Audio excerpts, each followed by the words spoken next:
Assalamualaikum warahmatullahi wabarakatuh. Selamat siang sahabat pendengar semuanya dalam program Dialog Interaktif bersama saya Inggar Belinda. Sahabat pendengar, pandemi melumpuhkan hampir semua sektor kehidupan, termasuk sektor pariwisata. Walaupun demikian, pemerintah Kabupaten Bogor melalui Dinas Kebudayaan dan Pariwisata Kabupaten Bogor di tengah pandemi seperti sekarang ini terus gencar tentunya melakukan promosi, baik itu melalui media online, media elektronik maupun media cetak. Untuk itu, sahabat pendengar, dalam dialog interaktif kali ini mengambil tema promosi pariwisata Kabupaten Bogor di tengah pandemi. Dan saat ini di studio sudah ada Kepala Dinas Kebudayaan dan Pariwisata Kabupaten Bogor, Bapak Mulyadi. Kita sapa dulu sahabat pendengar. Assalamualaikum, selamat siang Bapak. Waalaikumsalam, selamat siang. Iya, Bapak apa kabarnya Pak? Alhamdulillah sehat. Alhamdulillah sehat. Mbak Endar sehat? Alhamdulillah sehat. Pak, terima kasih Pak sudah datang ke Radio Tegar Beriman. Sama-sama. Tentunya. Yeah. Tadi kita hari ini akan diskusi banyak tentunya Pak mengenai promosi pariwisata di Kabupaten Bogor, Yeah. tentunya di tengah masa pandemi COVID-19 seperti ini.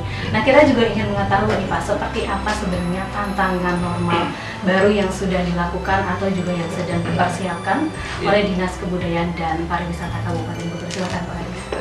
Ini merupakan tantangan baru dan kita harus melakukan sesuatu yang tidak biasa. Kita merasakan pandemi.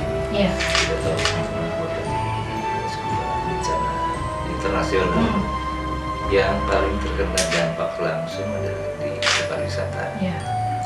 Dan langkah-langkah apa yang kami lakukan saat pertama pandemi itu dimunculkan menjadi sebuah bencana nasional. Kami melakukan monitoring dan evaluasi sejauh mana dampak ini mempengaruhi semua sektor pariwisata, baik dari hotel, restoran, tempat wisata, wisata lain seperti wisata penunjang lain. Kami berkesimpulan bahwa banyak yang hampir mati di dalam jenis usaha mereka. Dan dalam langkah-langkah kami melakukan sebuah terobosan. Yang pertama, tetap kita mengacu pada protokol kesehatan. Itu yang selalu kami kampanyekan. Kami meminta kepada seluruh pengusaha pariwisata untuk mendisiplinkan dirinya dan juga mendisiplinkan tamunya.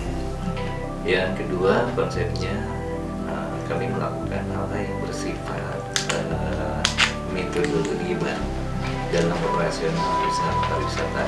Ini semua sektor berbeda-beda ya. Jadi seperti hotel itu buffet, sekarang yang biasanya prasmanan itu disajikan oleh jadi buffet sudah ada dulu ya Pak? Ada ya. Terus yang kedua juga pembatasan orang dan tamu itu dibatasi sesuai dengan perbu. Dan objek-objek wisata belum dibuka semua. Dan akhirnya kami membuat sebuah analisa dan buatlah video-video tutorial. Video tutorial ini sebagai bahan rujukan. Oke, baik. Seperti itu ya Pak ya. Nah, gerakan-gerakan promosi pariwisata yang dilakukan melalui strategi Pak di masa pandemi ini seperti apa Pak strategi? Kami mengkonversi yang biasanya interface menjadi online. Oke. Tapi kami melakukan kerjasama juga sebetulnya dengan teman FM. Di Iya. sana ada live. Virtual pentas nih ya Pak. Nanti kita akan bahas soal mengenai itu satu-satu. Iya. Baik. Dan hal lain juga kami melakukan lomba-lomba yang berhubungan dengan COVID dan pemulihan ekonomi yang di panitianya sebetulnya kami meminta paguyuban Mojang dan Jejak Kabupaten Bogor dan mereka lah nanti mereka penyelenggaranya. Sudah 5 yang sudah diselenggarakan ditambah oleh BPP dan Promosi Pariwisata. Jadi itu salah satu strateginya ya Pak. Nanti kita juga akan bahas lagi. Nah, bagaimana dengan wisatawan mancanegara sendiri ya Pak yang kita ketahui belum datang juga ke sini ya Pak. Nah, kalaupun nanti dibuka, bagaimana dengan protokol kesehatan untuk mereka? Kami sedang bicara, sekarang sudah melakukan bimbingan dan teknis khusus tentang CHSE, yaitu Clean Health Safety dan Environment. Di situ ada beberapa tutorial. Di saat nanti pengusaha pariwisata itu akan membuka, itu harus ada protokol dan harus ada SOP sesuai dengan CHSE. Nah, konsep CHSE ini outputnya sebetulnya adalah untuk menciptakan kembali kepercayaan para pengunjung ataupun customer. Selanjutnya juga CHSE ini outputnya nanti ada semacam license sertifikasi CHSE yang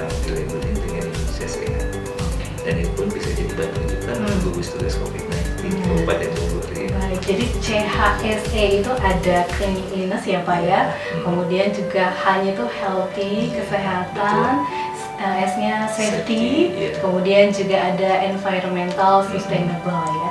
Dan lebih jelasnya lagi Pak, mengenai lokasi-lokasi wisata yang sudah CHSE ini di mana aja? Nah, sekarang sudah beberapa objek wisata dan juga hotel yang sudah bersertifikat.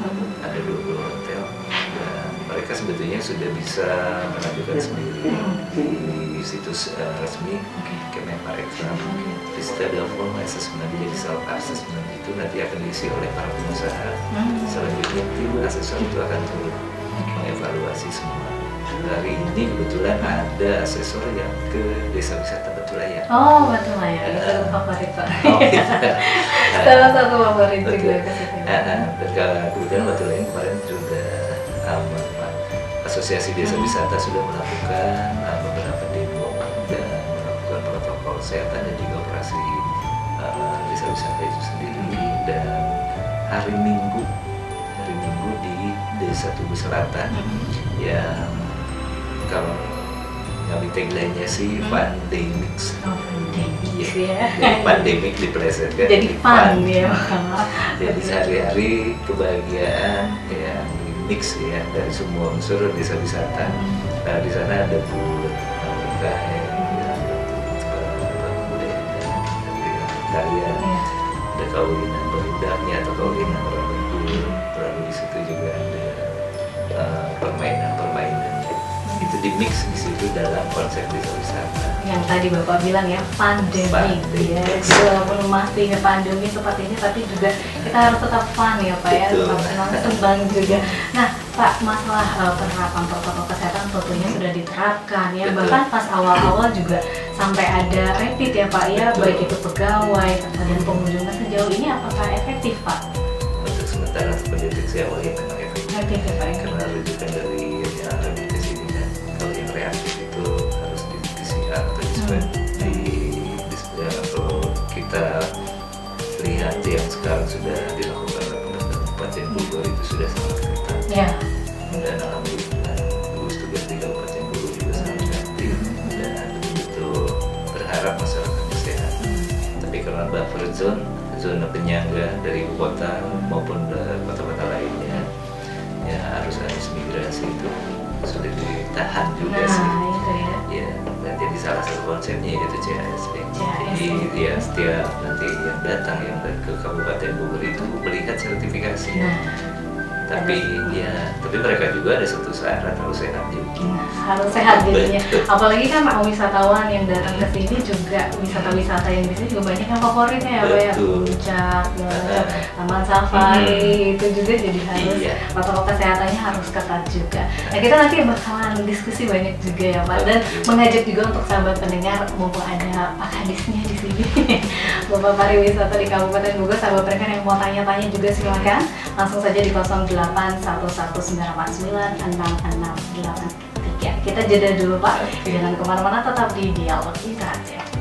Kembali lagi sahabat perikaian semuanya di Dialog Interaktif dengan tema kita siang hari ini yaitu promosi pariwisata Kabupaten Bogor di tengah pandemi. Dan saat ini juga sudah ada Kepala Dinas Kebudayaan dan Pariwisata Kabupaten Bogor, Bapak Mulyadi. Sahabat perikaian juga yang mau tanya-tanya mengenai promosi pariwisata di tengah masa pandemi seperti sekarang ini, langsung saja sahabat perikaian tanya di nomor 081198966683. Dan untuk sahabat pendengar juga yang mau melihat langsung, bisa langsung buka juga di streamingnya nih Pak, kita di YouTube ya Pak ya, di YouTube Tegar Beriman. Sahabat pendengar semuanya, kita mau diskusi lagi, mau tanya-tanya lagi sama Pak Kadis Pak. Kalau tadi mengenai CHSE, kemudian juga protokol kesehatan. Nah saat ini Pak, bagaimana sih dengan pengaturan atraksi sendiri di lokasi wisata Pak?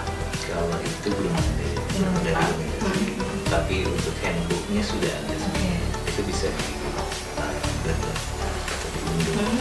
di situs resmi Kemenparekraf. Dan situ ada tutorial, ada handbooknya itu mungkin untuk semua WO atau semua bisa mengadopsi arah-arah yang tersebut. Selanjutnya kalau mereka sudah mulai memahami, itu bisa diterapkan, diimplementasikan dan diaplikasikan oleh mereka. Selanjutnya mereka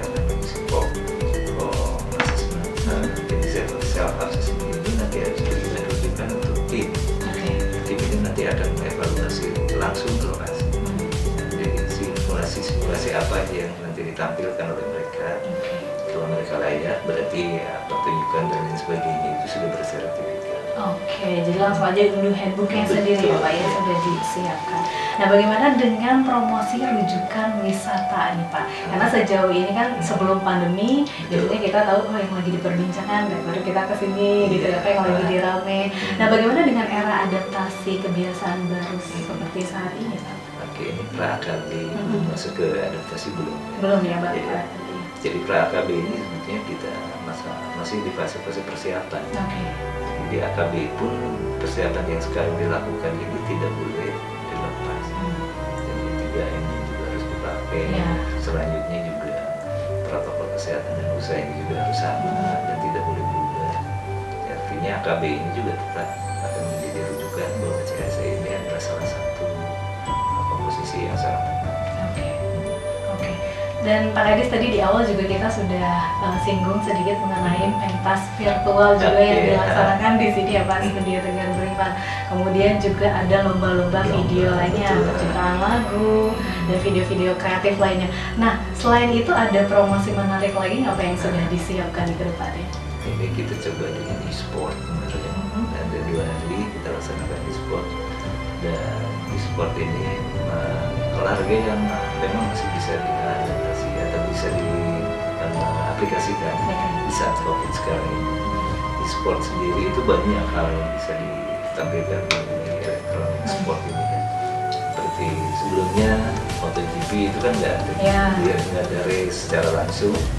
F1 juga sama, akhirnya ya pembalap itu seperti games gitu ya Pak? Iya, mereka bermain game tapi seperti yang sebenarnya sedang race. Nah, e-sport pun sama. Jadi e-sport yang kemarin kita selenggarakan di Dubai. Sepeda. Jadi mereka bersepeda secara virtual. Menarik sekali ya Pak. Mungkin ada e-sport lainnya Pak selain Dubai ke depan. Karena kita baru trial dan setelah itu baru kita kembangkan ke depan seperti apa e-sport ini. Bahkan ini e-sport bisa dijadikan sebagai bahan untuk simulasi.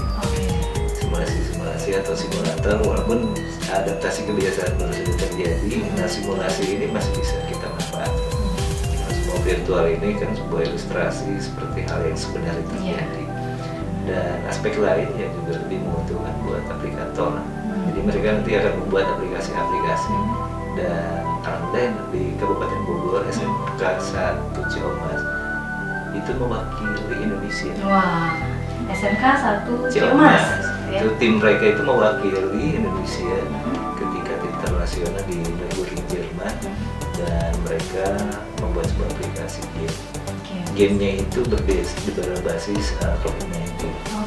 Jadi bukan gamenya seperti PUBG, bukan seperti itu, tapi simulasi orang itu melakukan kehidupan sehari-hari dengan protokol kesehatan. Itu gamenya itu seperti itu. Menarik sekali ya Pak ya. Jadi nggak hanya tadi seperti Pak Kadis bilang nggak PUBG atau apa, tapi berbasis dengan kejadian sekarang ya, yaitu pandemi COVID-19. Nah tadi e-sport juga nanti kita nantikan seperti apa, karena kan baik juga sekarang lagi juga ya Pak ya. Jangan sampai kita juga tahu diri, jangan terlalu memaksakan keluar. Nah, ada e-sport ini, mereka nanti bersepeda di rumah aja. Nah, mungkin nanti aplikasinya pakai sepeda statik di rumah, atau sama keringetan juga, tapi tidak tapi view-nya kita kasih semua view yang bisa melihat keindahan alam dan sebagainya. Jadi mereka itu nanti ada panel LCD, mereka pakai sepeda statik, jadi seolah-olah mereka itu sedang berpetualang. Seolah real ya Pak ya, padahal di rumah saja. Nah Pak Kadis, ini sudah ada juga WhatsApp yang masuk, mau nanya juga ke sini Pak. Yang pertama ini ada Ibu Anissa di Gunung Putri. Assalamualaikum Pak Kadis, selamat siang. Ini saya Ibu Anissa di Gunung Putri. Mau tanya Pak, kendala terbesarnya nih Pak untuk pariwisata di masa pandemi sekarang ini, dan bagaimana menjaga kestabilan pariwisata di Kabupaten Bogor. Terima kasih, sehat selalu Pak Kadis. Amin, terima kasih untuk Ibu Anissa. Jawabannya silakan Pak. Terima kasih Bu Anissa. Persoalan ini sebetulnya udah persoalan bersama. Internasional juga mengalami hal yang sama. Dan persoalan di kabupaten pun seperti itu juga. tentunya kita tidak hanya berdiam diri ya sahabat yang di rumah, tapi kita lakukan sesuatu yang bersifat kreatif karena ekonomi kreatif kita sekarang sedang kita kembangkan. Selanjutnya juga perubahan perilaku itu sangat penting karena manusia yang sekarang ada di Kabupaten Bogor ini harus betul-betul mengaplikasikan protokol kesehatan. Nah, untuk pariwisata sendiri akan ada pergub yang menjadi aturan. Kita batasi di situ, kerumunan hanya dibatasi 150 orang. Seperti ini secara bertahap akan dijadikan sebuah evaluasi. Semoga di masa AKB ini bisa melakukan kembali. Tapi yang terpenting ada rujukan-rujukan yang bisa pariwisata ini berdiri kembali apabila CHSE sudah berlabel di perusahaan atau di tempat usaha pariwisata. Sertifikat itu kalau sudah nempel, insya Allah gugus tugas pun nanti akan mempertimbangkan yang mana ini dibuka kembali atau tidak. Karena di situ ada license, kebersihannya berlisensi, kesehatannya berlisensi, keamanannya juga, dan lingkungan sekitar pun itu sudah merupakan rujukan CHSE. Jadi kalau sudah ada rujukan ya dari CHSE itu tadi Pak, insya Allah ya sudah aman lah ya untuk masyarakat kunjungi. Satu lagi nih Pak, sebelum nanti kita jeda ke segmen yang ketiga, ada Pak Anok nih di William juga mau tanya ke Pak Kadis di sini, tempat yang masih menjadi favorit wisatawan ini Pak ketika dibukanya saat pandemi kemarin itu Pak, dan setelah dibukanya kembali tempat wisata di masa new normal itu yang masih favorit tempatnya apa, dan bagaimana nih penanganan di tempat-tempat yang sampai saat ini masih sepi pengunjung Pak? Terima kasih. Silahkan Pak jawabannya. Ya, tempat favorit tentu ini kembali kepada wisatawan. Kalau saya bisa menyampaikan rekomendasi. Tapi yang sudah bersertifikat ini ada 20 hotel dan ada beberapa objek wisata yang sudah melakukan permohonan sertifikasi. Selanjutnya untuk strategi ke depan, yang mudah-mudahan ini semua bisa bersertifikat dan yakin pariwisata di Kabupaten Bogor bisa berdiri kembali, pengawasannya juga ketat tentunya. Jadi jangan hanya pemerintah nanti yang mengawasi, unsur manajemen di pengelola pariwisata juga, termasuk masyarakat. Nah, ini juga ya kembali ke diri kita sendiri juga ya Pak Kadis. Iya, karena kita pengen aman, ya pengen sehat, bersih, aman dan nyaman. Jadi kembali pada konsep yang tadi, tidak bisa ini hanya sekuler, tidak bisa diserahkan kepada kami sendiri. Kita kerja bareng aja, kita lakukan pendisiplinan diri sendiri, kelompok dan juga wisatawan yang lain. Kita harus bisa saling mengingatkan mereka. Seandainya nanti di sana ada yang tidak bermasker, nah nanti tolong diingatkan. Kita sendiri nggak jadi petugas COVID sendiri. Jadi kita harus bisa di posisi itu. Jadi nggak bisa di posisi sebagai customer. Jadi harus juga di posisi gugus tugas. Terima kasih Pak Kadis, pertanyaannya sudah dijawab ini dari Kang Anuk dan juga Ibu Anisah tadi ya. Nanti kita juga akan kembali lagi Pak Kadis mengenai evaluasi penting apa di Dinas Kebudayaan dan Pariwisata Kabupaten Bogor selama sepanjang tahun ini. Nanti dijawabnya Pak Kadis, jangan kemana-mana, tetap di Dialog Interaktif.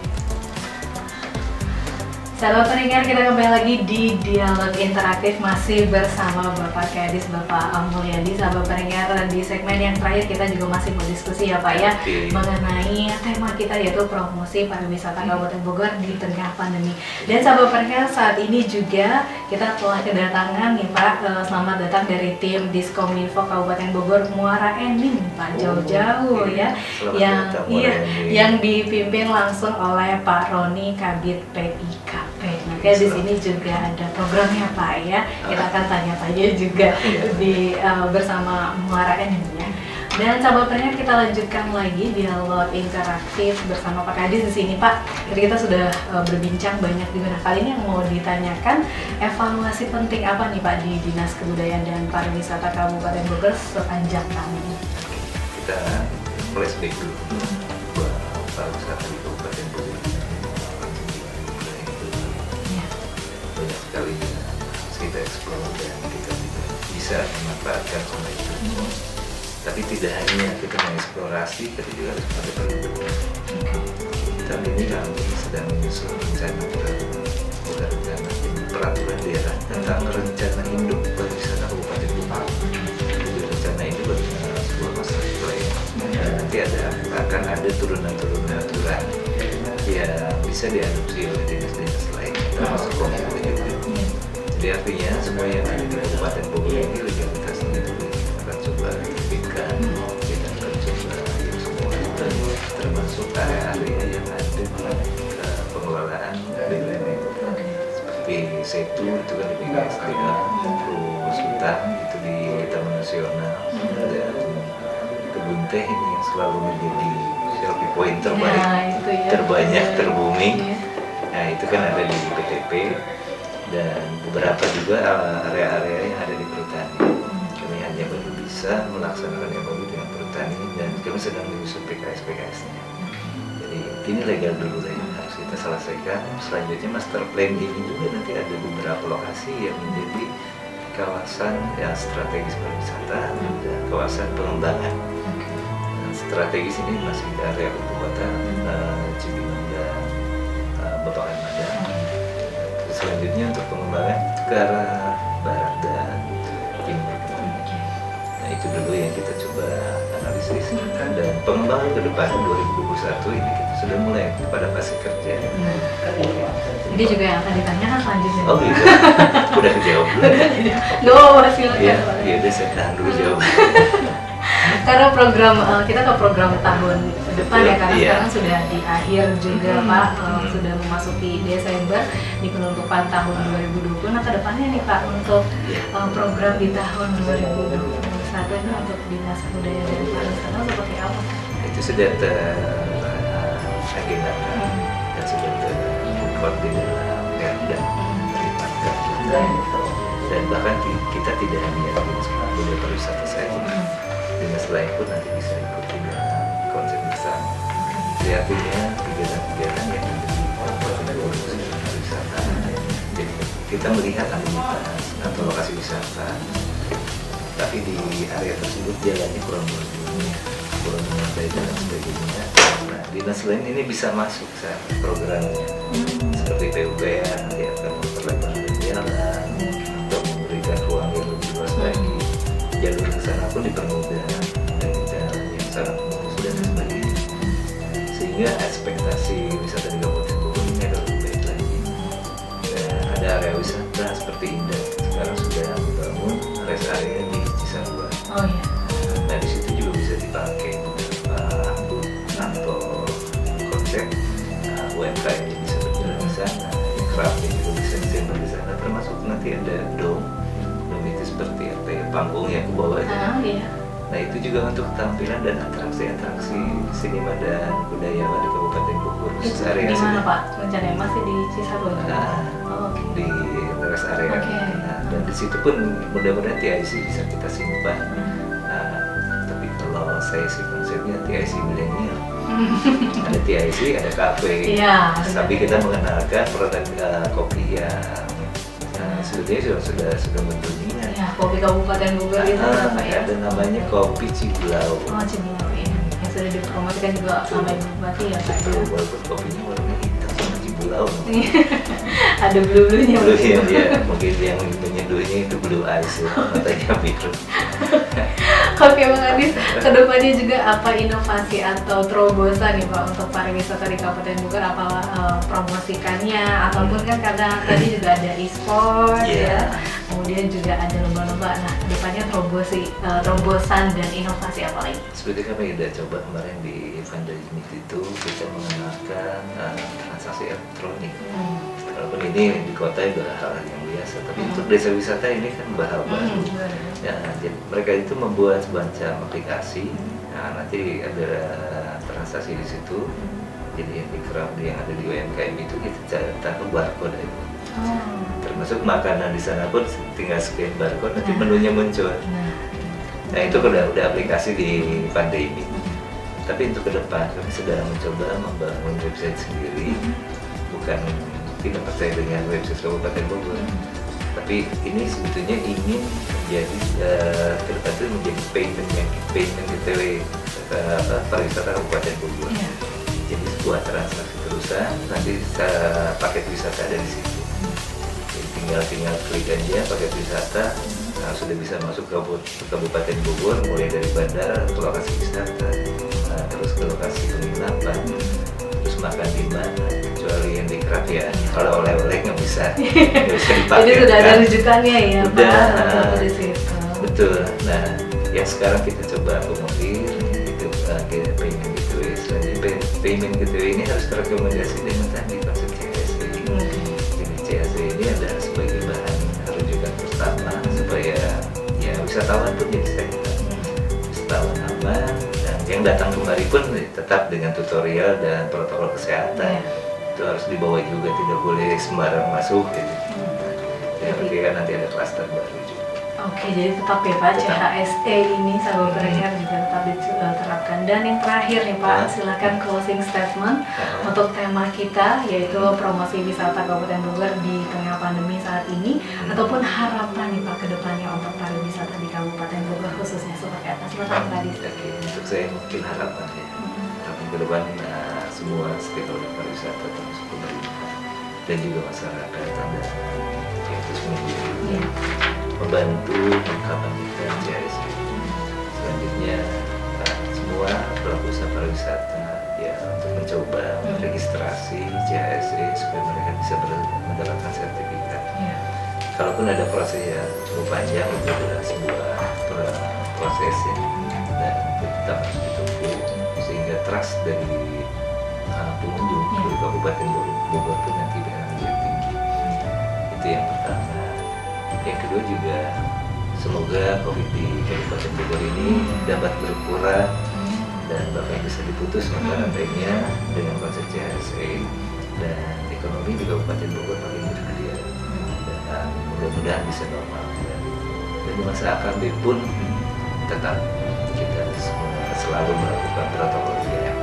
Tidak boleh lepas itu dengan memakai masker ya Pak, kemudian mencuci tangan dan menjaga jarak aman seperti kita berjalan. Iya, terima kasih sekali lagi Pak Kadis sudah hadir di sini dan mudah-mudahan promosi kemudian pariwisata di Kabupaten Bogor kembali hidup lagi ya Pak ya, dan terima kasih Bapak, sehat terus. Terima kasih.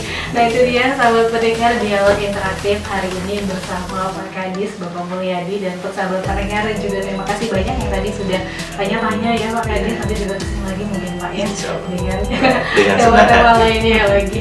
Dan sahabat pendengar Inggar pamit undur diri kalau gitu, dan juga mohon maaf kalau ada salah-salah kata. Jaga kesehatan selalu. Wassalamualaikum warahmatullahi wabarakatuh.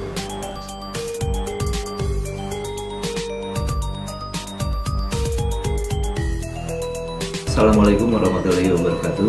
Saya Mulyadi Yesus, Kepala Dinas Budaya dan Pariwisata Kabupaten Bogor. Saya sangat mendukung rencana aksi perubahan yang berjudul Publikasi Program Dialog Interaktif melalui promosi publikasi sosial media di Radio Tegar Beriman Diskominfo Kabupaten Bogor oleh Saudara Ilham SH, Kepala UPT Radio Tegar Beriman, sebagai peserta pelatihan kepemimpinan pengawas Angkatan 2 Pemerintah Kabupaten Bogor tahun 2020. Semoga aksi perubahan berguna untuk kemajuan Tegar Beriman. Wassalamualaikum warahmatullahi wabarakatuh. Assalamualaikum warahmatullahi wabarakatuh. Saya Irwan Purnawan, Kepala Dinas Komunikasi dan Informatika Kabupaten Bogor.